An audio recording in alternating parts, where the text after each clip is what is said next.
Take a seat, Barnaby. Let me first say, you're a Sit down there. Hang on. You're a much more slender gentleman than I had anticipated. Do you have the same problem I have on television? Maybe you've just lost weight. Have you lost weight? Yeah, I try to look after myself. I've got a very cheap Fitbit, which is like something I got to have a Kellogg's pack, but and think that it's going to do me some good. And I try, and Vicky makes sure I don't sort of stuff my face every day. Oh, see, otherwise I used to. Younger girlfriend, I've got one as well. Do you go to eat things and she just gives you the look?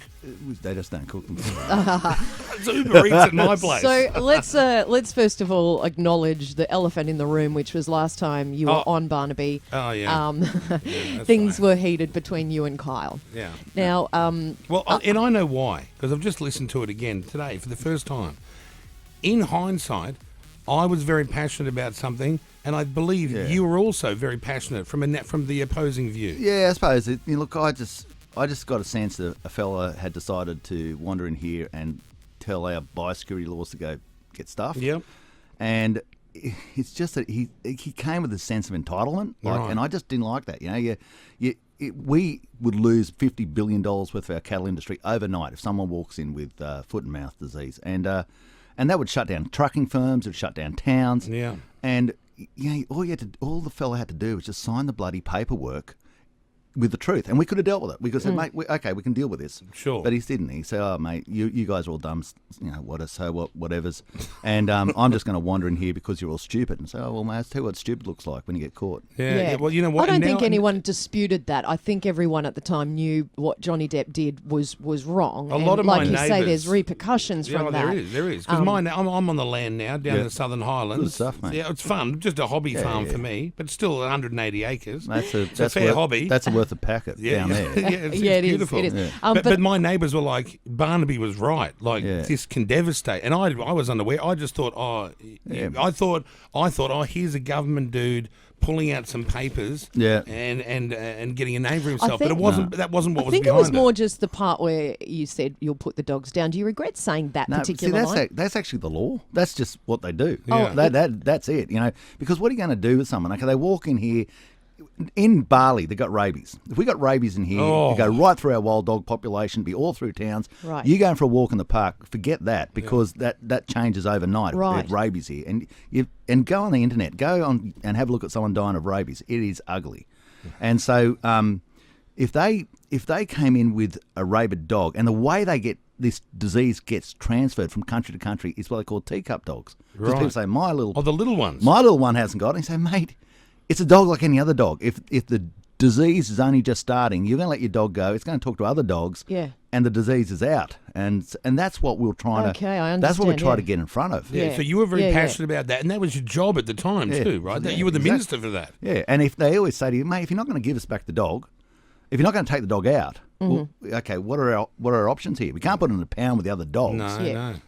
So after you guys had this heated exchange, did you spend the next year hating Kyle's guts? Oh, he would have. I hated him for no reason. I just hated him. I went looking for him at Double Bay. You came looking for me. I thought I'll go bump into this fella. You two are very similar. You know? Yeah, we totally are. So now, at one stage, and this is how crazy I am. I don't know how crazy you are. But at one stage, the horse farm that I have at Ingleside got raided by the RSPCA only a few weeks later. And the guy said I'd been dobbed into animal cruelty. And I thought, Barnaby, set up by me. That's what I thought. I thought Barnaby's behind this. He's in charge. He's dispatched the RSPCA. I went down to a coffee shop in Double Bay, opposite Cosmopolitan. Oh, yeah. They say, well, if you hang around here, you'll meet him. I went, okay, I'll hang around here. Oh, my God. That's where he used to go all the time, and you didn't see him. Can I ask, what would you have done if you'd run into Kyle? Yeah. I was a bouncer for 2 years. I like your attitude. Yeah, I like it too. I'm liking you more and more. And then another thing, and then I got in trouble from ACMA, which is the governing body. And I thought to myself, definitely Barney's. You thought my missus did it. That's right. Yeah. But it wasn't until after I realised you and Vicky got together, I thought, shit, he got his missus to organise it. Remember that, Jack? I was telling you that. Yeah. Kyle thought anything bad that was happening in his life, you were responsible for. Can I tell you though? Well, man, I'm glad you did think that. That's how we level the scores. Yeah. We level the scores. Can I tell you? Because paranoid delusion Gave me a leg up. When you became Deputy Prime Minister, I was in America and my friend sent me a text, guess who's Deputy Prime Minister, and then a photo of you. And I'm not joking, a shiver went through my body. I thought, I'm finished. Mate, he's going to put ASIO on me. You watch the spooks will be on me. I'll be listening to my phone calls. Was there any they're in my Wheaties watching me. Was there any part of you that was going to seek revenge behind the scenes? Even the thought of it? No, I'm very much more a one-on-one bloke, I reckon. And I thought, I'll bump into this bugger somewhere and we'll say good day. But we'll sort and it here out. we are, and it's all good now. And you know what? I felt sorry for you. Like, and see, this is what I do. I don't. Even though I hated you and thought, oh, he's trying to get to me. I'm a mental case. Yeah. But then when you had your issues, and then the family problems, and then you came out in the media with Vicky, and then the pregnancy. And everyone was kicking you, and everyone was complaining, and how dare he should be above this. I thought, hang on, he's still a human at the end of the day. Right. You can't help who you fall in love with. Were you aware that Kyle was actually backing you? Yeah, on I did. That? I heard that because and see, I was trying to not, and I talk about this in the book. I was trying to not follow the media that well because it just does your head in. Yeah. And Vicky was, and at that stage, like you talk about paranoid. At one stage, we were being people pushing chops and potatoes through a fence so that we could get food into the house so we could eat. Right? You weren't going anywhere. That was how mad it got, and we had people full-time positioned outside a house. And at that time, I thought, mate, I got no mates, and of all the weirdest things, of all the head-changing issues, I've got Kyle backing me. Obviously, I'm in the wrong. Is that what you thought? If Kyle's the only one backing me, I'm up shit creek. Look, stick around. More to come with Barnaby Joyce. Is one-on-one or one-on-two. It's a three-way. Oh, no, hang on. I've got to use my choice of words incorrectly. Be careful there, Kyle. More with Barnaby next to KIIS. It's the Kyle and Jackie O show this morning. Barnaby Joyce is on. He's got a brand new book. What's his book called? It's called Weatherboard and Iron. Now, why is it called Weatherboard Terrible and Iron? name. What's that name No, mean? it's not, because a lot of the people when they grow up, you grow up in the bush, and I suppose in the western suburbs, that's the house. Right. That's the house. A weatherboard house. A weatherboard 9. My first house I bought was in 31 Gordon Street, Werris Creek, weatherboard 9. I lived out in Charleville and weatherboard 9.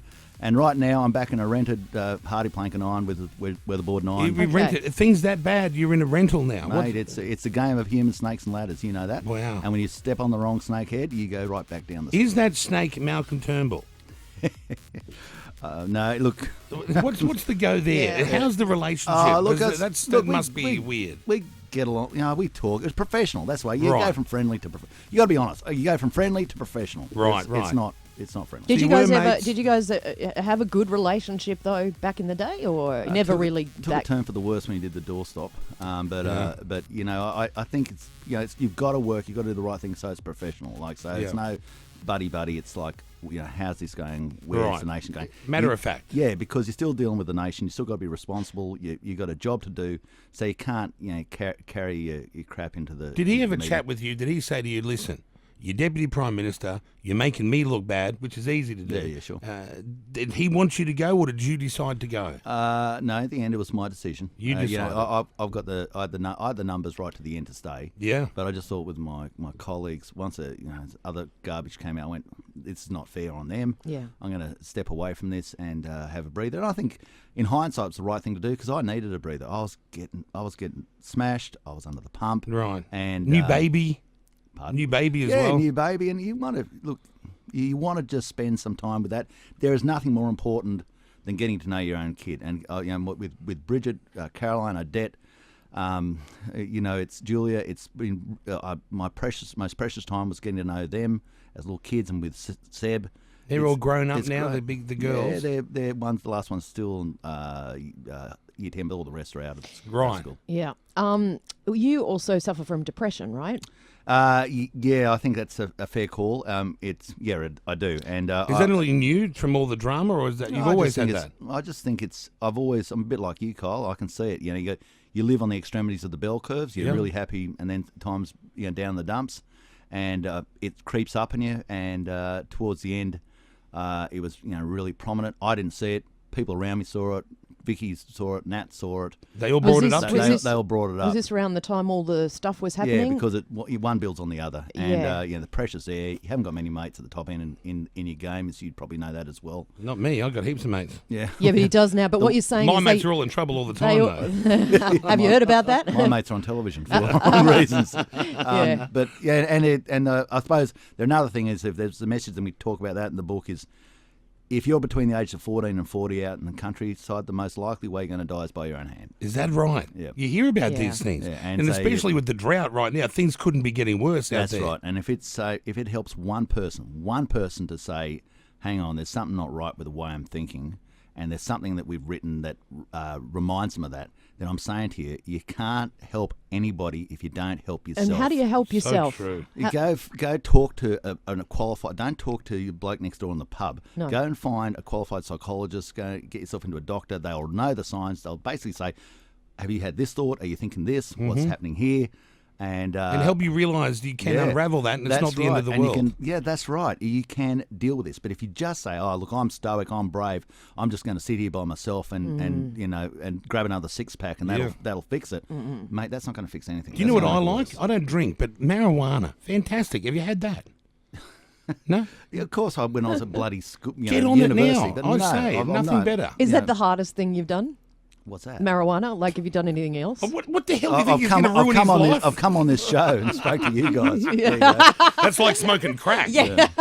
Now, so the new book is Weatherboard and Iron. It's out as of today. I think it's very important that people get a full scope of this because a lot of people still, like, we saw you on 60 Minutes. Yeah, yeah. And Or there Sunrise or whatever it was. Whatever Sunday that program, Sunday, whatever Yeah. it is. I don't know. They're all the same to me.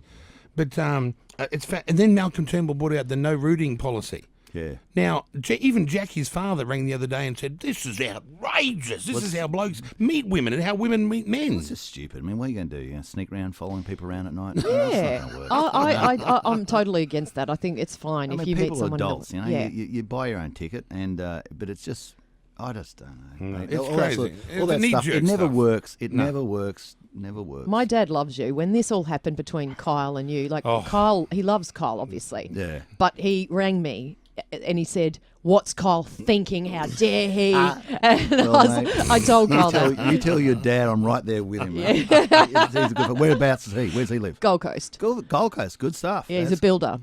Still, Mate, that's exactly them. Well, to be say they're my people. that's your people. They're my Yeah, people. I know. And you know what you do, and you do well, and you've always done consistently, whether people like you or not, you look after those people that absolutely. you represent. That's right. You're going to bat for them, you know, and you take on board their issue, and we're doing it right now with the drought, and you're just saying, okay, if I don't go in to fight for these people, then who will? And I've got to try and drive agenda and annoy people, and and that's another thing that you sort of discussing throughout the book is basically these people feel isolated. 16% of people during that Longman by-election voted for a lady who was on holidays in the Irish Sea, right? So they didn't vote for because she wasn't even there. Right. What they're saying to you is, I've got the shits. I've got the shits. You better start listening to me. Yeah. And that's I know that. I read that 100%. Do you know Sam Destiari? Yes, I know. Sam Yes, very well. right. So he comes Top on this bloke, show, right? Yes. and he does gutter politics, and I'm he sure he helps me out. Yeah. Well, he spills the dirt. What is there a lot of dirt in Parliament? Like, would Parliament be worried about Sam constantly, revealing things? Sam that talks a big game. right. Sam talks a very He big game. told us a Hollywood star went in there and did lines of coke off his desk in Parliament. Well, Sam would that have to happen a answer. lot? Sam would have to answer the question: what was he doing whilst that was happening? Just watching, He he was, said. he was- watching. He was Yeah. protesting strongly, I'm sure. Yeah. Well, look. Sam's a very colourful character. He's well supported in the Labor Party. I like him. They rate him highly. He talks a big game. He's the only thing if there's downside, he got too close to the Chinese government. Yeah, Indeed. that's Well, right. that's why we call him disgraced former Disgraced senator. former Senator Sam Destiari. I He loves don't it. think he knew what he was doing, but you just got to be careful in that game because there's a lot of people out there who sneak into your lives and get in close, and they just Burrow in like moles, don't they? and they're pumping you for information. Wow. And see, we think radio's brutal, right, and competitive, and people are knifing each other in the back. But politics, it's got to be the worst, it's a different don't you level. think? If they always say in politics, never ask who should be the leader. The answer's obvious; it's themselves. Yeah. Always ask who the second best person at the job is. Yeah, right. And if you want a friend, take a dog. Do you miss being the Deputy Prime Minister? Will there be a chance that maybe you'll get that job back again one day? I miss at times having that sort of immediacy see at the top where if something happens, say, well, I'm going to jerk the chain here and make it happen. Right. You have to lobby now, like every other person on the backbench. I like getting a little bit of space back again because it's so scripted, because you can't be a cigarette paper away from your senior colleagues when you're in the top job, because it looks like you're chaotic, and the government will fall. So it's one or the other. I can speak my mind, which I do in the book. I can't. I couldn't put this book out as Deputy Prime Minister. Impossible, because it would just cause a riot. Yeah, you can't do that. Oh, now, would you? Have you ever told anyone when the first time you and Vicky got together? What was the setting? Was it down in Canberra? Was it like you and Jackie? Was it a hotel? It's like you and Jackie. Was it the office? I know you're not, but it's just like you're working with someone. And then you get to know them. You get to know them better. And if you're under the pump and you're in a corner, you throw a leg over. No, well, you just get you just get to know each other better, and you've got such a small group of friends that a very small group of people get to know you very, very well, right? And that becomes the issue. And I you try and move away from basically living a sort of self-destructive life, which is basically living by yourself, talking to mates. All mates want to do when they go out with them, they want to have a beer. Yeah. And then what do you want to do tomorrow night? If you're going out with mates, you're going to have another beer. Another beer. And you just think, oh, this is not. You think, I'm getting away with this, but you're not. And it's building up on you. Yeah, and what you need is a person who says, right, actually, rather than have a beer, how about you have dinner and watch television? That'd be a much better idea. Yeah, and then one thing leads to another, and then start kissing. But there's no sort of plan at the start. So many times people thought we were in a relationship, and we weren't. Right. We weren't even close. But everyone, and amazed us, say, well, where do these stories come from? Other people could see that you guys were sort of and you guys didn't even know in the it, mind, and we were certainly not. Right. In fact, she was, what it wasn't like. Did you say, what did you see in me? Did you? Because she's a beautiful young woman. I'm not saying that you're a gross. Well, I know I'm an ugly, melon-headed fella, but she saw in the inner beauty. Well, I don't know what she saw, but you were just there. I'm glad she saw it, whatever it was. It's good, whatever it is, right? Yeah, and you guys are happy? Yeah, of course, mate. She's probably listening to this right now. Hello, Vicky. Vicky. Hello, Vicky. I know you dobbed me into ACMA. I've survived somehow. Your plan didn't work, Vicky. That's right. So you evil person. So what you're saying, Barnaby, is when people work with each other, so right now I could be sitting here and Jackie could be in love with me, wishing that I was having sex with her. She's probably looking across the table every day. Drooling. Saying, I see something in Kyle that nobody else sees. Is that true, Jackie? But that is true. Let's put it on you now. That's true, Have you ever thought, is that what you think? What do you think? Well, I see a lot more in Kyle than anyone else would. Really? Yeah. Like what? List them off. We've got an hour. Oh, we don't have time, actually, because you have to go, apparently. Your people are like, right, get him out. Barnaby, it's nice to meet you face to face. I'm glad you guys are friends. Hug it out before you go. Go on, boys. Give each other a hug. I don't want to get too close to Barnaby. You know what his reputation is like. Go on, like. Kyle. Here we go. Yeah. Okay, here we go. A little hug. Little hug? Big hug. Oh, I never thought I'd see the day. I feel good. Did it feel good, boys? I got a bit of movement. Oh, Barnaby, and you're red. You must have really enjoyed it. You're in love with me. I was left with it. I'm off. You're off. Thank you, sir. Thanks, Lovely to see you, Barnaby. mate.